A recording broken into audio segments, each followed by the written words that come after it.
Hey guys, welcome back to my channel. My name is Jamila Daura. Thank you for clicking to watch this video. If you are new, welcome, and if you're a return subscriber, hi. So today we are going to be doing a book review. So the book we are going to be reviewing today is Personality Development.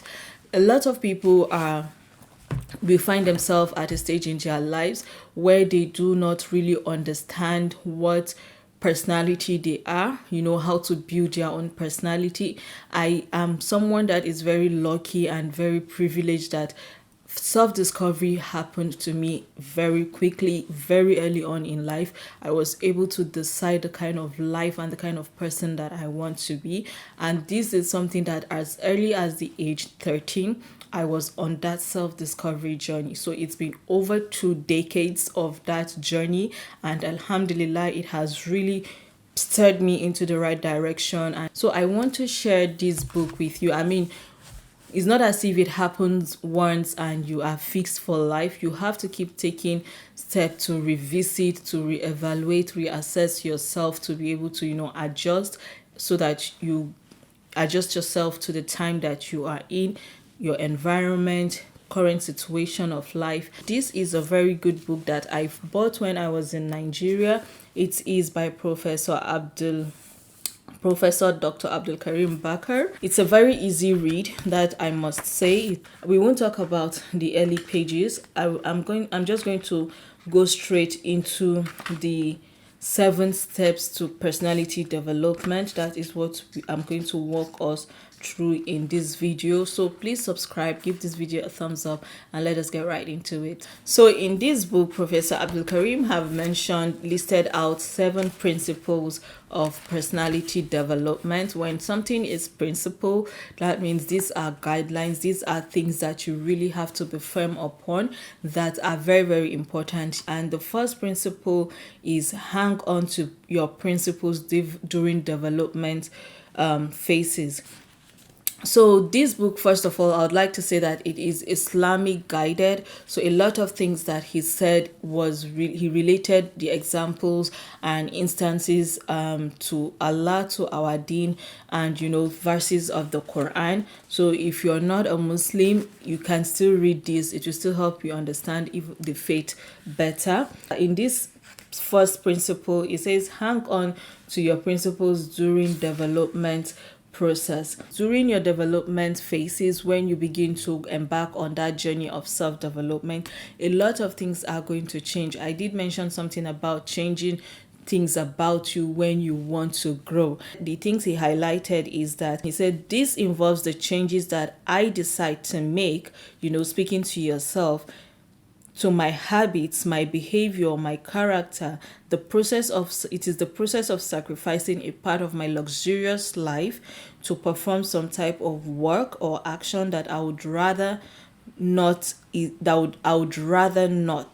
is not an easy task, rather extremely hard. So this is very, very important, because a lot of times it is very hard for us to let go. We want to grow, but there is this behavior, there is this character of us that is holding us back, that is not letting us move forward, and it becomes very hard for us to do. And even in this place, he did highlight something like our aim should be solely to get closer to Allah. As Muslims, that is honestly our goal. So we discover that there are many things that Allah have told us to not do, but because of our selfish desires and all that, we still want to fulfill our heart desires. And if you want to get closer to Allah, it is not as easy as it is. You have to give up a whole lot of things, a whole lot of worldly things, and that becomes the battle of self, battle of desires.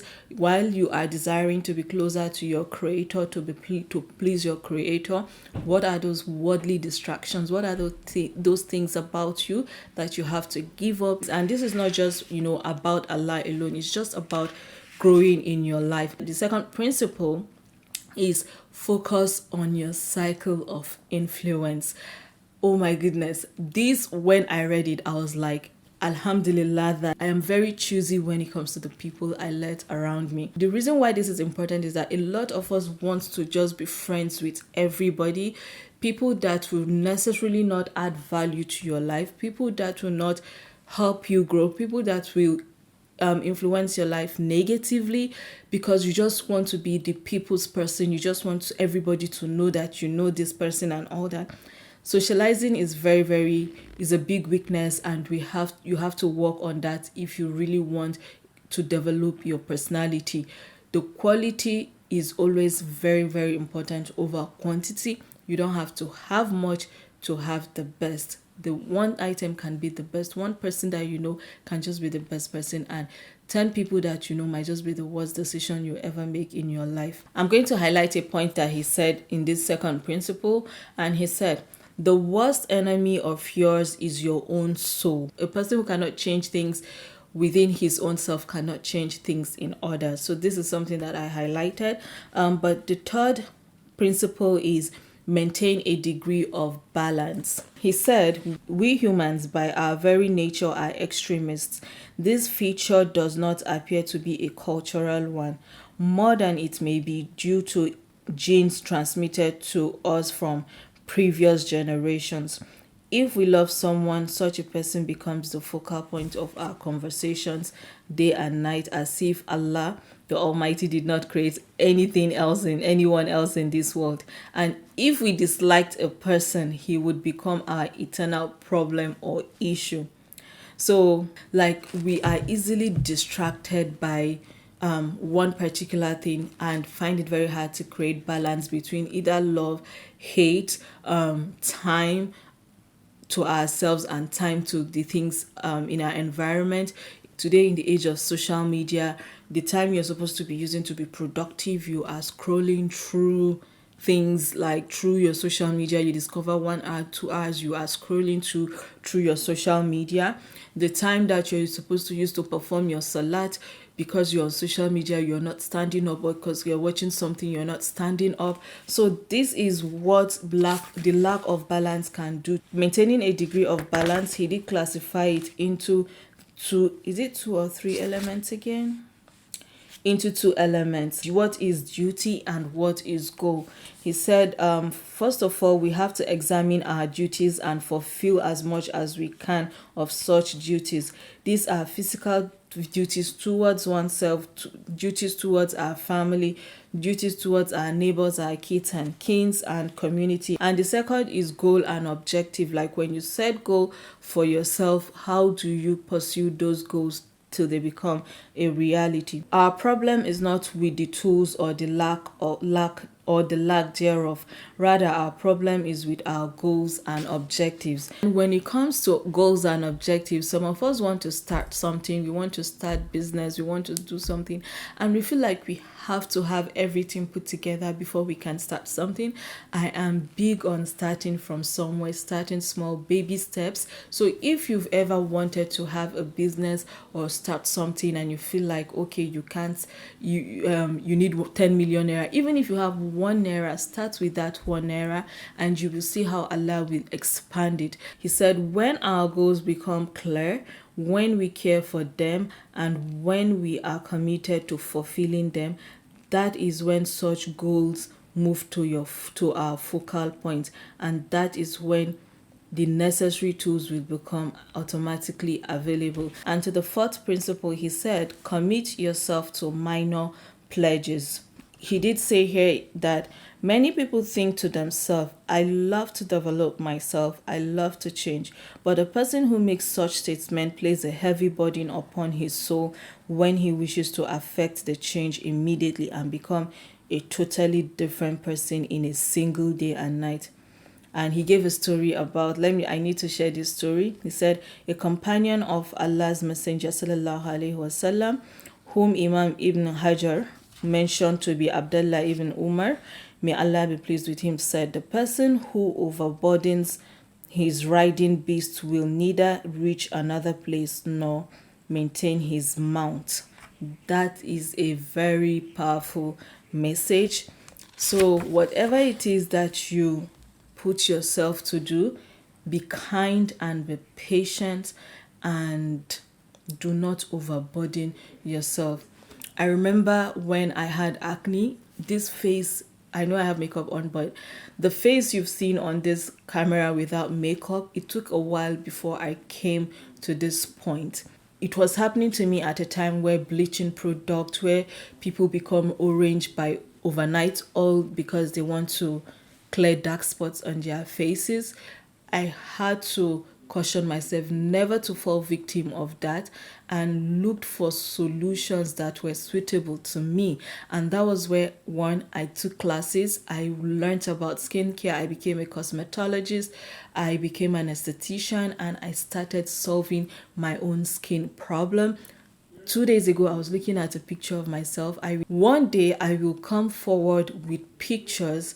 If you're not following me on my other channel, go do so. I am trying to do that, but I can't bring myself to relating to that person of the past, where my face, there would barely be an area of my face that was clear. People that know me know this. So when people see me today and they see my face like that, they'll be like, is this you? It is a journey. It is a big journey, and you cannot overburden yourself with a change that cannot happen overnight without work, without commitment. So think about it. One point I'm going to leave us here with this one, he said, let us also commit ourselves to fulfilling them to the later. So this would mean that, when you embark on this journey, when you see results, don't stop there. The moment I started noticing that my face was clearing up, then I'll just relax and I won't continue. But as I continued, it only got better. Make sure that you make that pledge. And this is not just pledges to self-care, but it can be as little as that. But the pledging to even reciting the Quran, the pledges to making istighfar, to making zikr every day. Some people can't even go through 100 istighfars in a day. Some people can't go through a page in the Quran in a day. So what are the pledges that you can do to yourself that you see that it will help you improve? Our fifth principle is do what you can. I love this. I am a firm believer of this principle, and he gave a quick story on this, and he said, another principle of personality development is to do what you can do now. So it's not just do what you can, but do what you can do now. Do not wait until conditions and circumstances improve. And he gave an example of a conversation he had with his friend who was about to retire, and he asked him he asked his friend what his friend was going to do after retirement, and his friend replied, my commitment to congregational prayer is weak. Allah willing, I shall increase my commitment to congregational prayer. I have also reached 65 years of age and should be working and exercising more. I will do those things then. Then he said, that is the professor, the writer. He said he's pretty sure that his friend is not going to do any of the things that he have promised to do. And this is because he felt like, why did his friend have to wait so much till after retirement before he started establishing congregational prayers? Why did he have to wait till he was 65 before he started taking walks and exercises and all that? So these are the things, like, we think that we have time to do a lot of things. So some things you don't have to just wait for till you're gray and you're scared of dying and all that before you do it. Do it now. Do what you can do now. Once you make those pledges, start now. Start with whatever is possible now. If we do so, what is impossible now would become possible tomorrow. So the sixth principle to personality development, I hope you guys are enjoying this, but he said postpone desires. So principle number 6 is for you to postpone desires. And he said one of the essential principles of personality development is learning to postpone the fulfillment of our desires. For instance, when a person decides to do some reading, various desires may arise, and most of us would respond to them immediately. And this is true. Like, this is even, let's bring it back to something we all can relate. It's time for salat. You're hearing the call to prayer, but eating is allowed. Eat, then you can pray. What? Then you're watching a movie, and it is at that moment where the whole plot twist is about to make sense, hit nerves, confirm your thoughts about the movie. That is when you're hearing the call to prayer. Pause and go and pray. But some of us will watch that movie till I'm guilty, it has happened, astaghfirullah, God forgive me. But this is how feeble our hearts are. Like, it is, our desires can seem very small, but they can be very, very, how will I put it, persistent. Like, you just see the desires are things that are, they come and go, they come and go, but we won't realize the damage or the damage it has done to us in that time, until that it's all over. Like, imagine delaying your salat for movie, where in that particular time you could have just go pray to Allah, ask for something.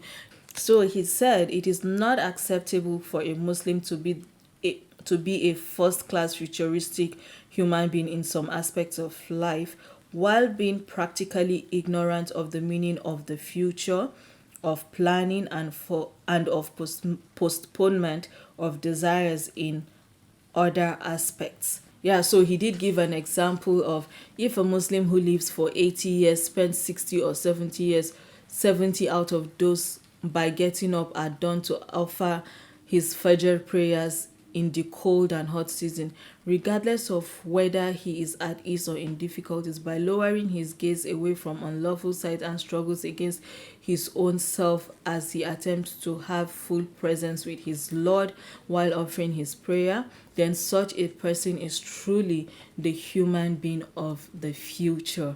So you get that, like, all these little things that we pay too much attention to is taken away from the true benefits of this life. And the last principle, the seventh principle, is effectiveness. Every individual, this is what he says, every individual must earn a higher degree of effectiveness, which is the ability to achieve maximum productivity using the available resource in the possible manner.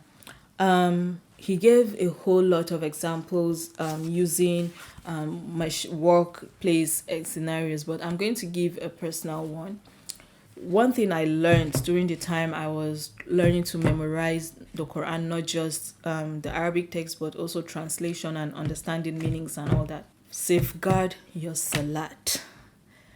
I learned this very early on in life, and that was where I made the pledge that I will never, ever be found wanting or find myself wanting when it comes to salat. Like, I made that pledge. If I'm going to go out, my mom teases me, but I don't think she knows where I got that from. But people around me, people that know me, know that I am always with wudu. I'm saying this in the most humble manner right now.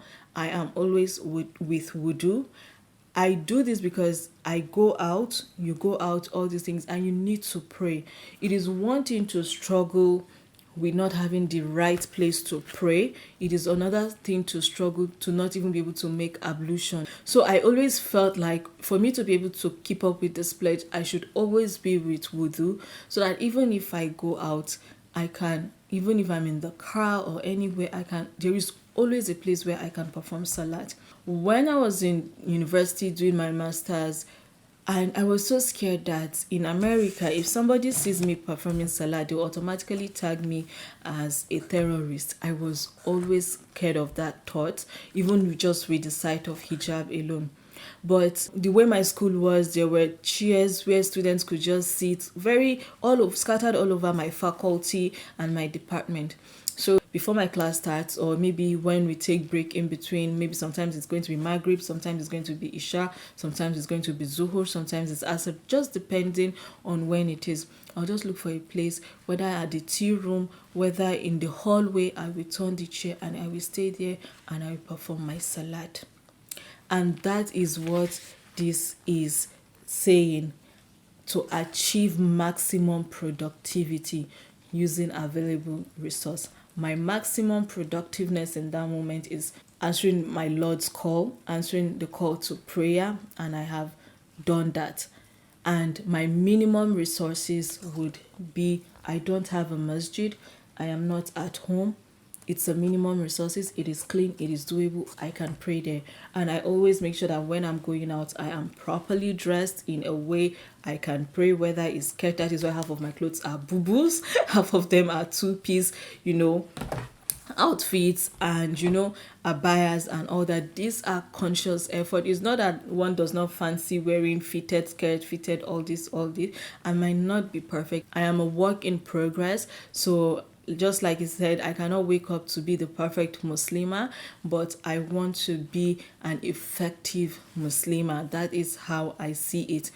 Fight with my innermost desires and rise above them, and not just give into this dunya all the time. So this is the book, personality. This is it about this book, personality development. I know it feels like we just finished reading the whole book, but these are just the core parts to developing yourself. You can get this book. It is so inexpensive if the price is on here.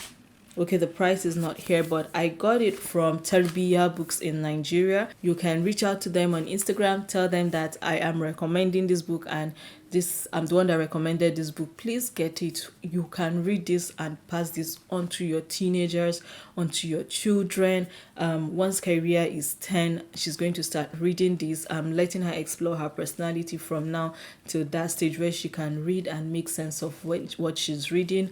But this comes highly recommended. It is an easy read, and why I love it so much is because it kind of now brings the verses of the Quran, the hadiths of the Prophet, and just to tie everything together, not just somebody writing all that he thinks. So yeah, this is it. I hope you guys have enjoyed this book review. Like, subscribe, give this video a thumbs up. See you in my next video. Bye and stay blessed. 2 a.m. got me feeling myself all alone, but I'm loving myself.